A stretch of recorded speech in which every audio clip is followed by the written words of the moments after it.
আজকে তৈরি করেছিলাম আলু, বেগুন আর পটল দিয়ে পাতলা করে কাতল মাছের ঝোল।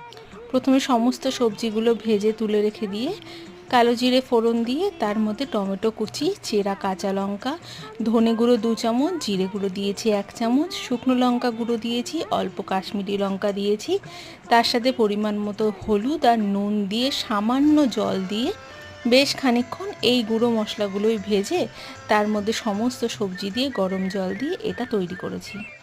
এই গরমে না এরকম মাছের ঝোল খেতে ভীষণ ভালো লাগে, তার জন্য একদম পাতলা করে তৈরি করেছিলাম। এর মধ্যে ধনেপাতা দিলেও আরও ভালো লাগতো, ধনেপাতা যেহেতু ছিল না তাই আমি এমনভাবেই তৈরি করেছি।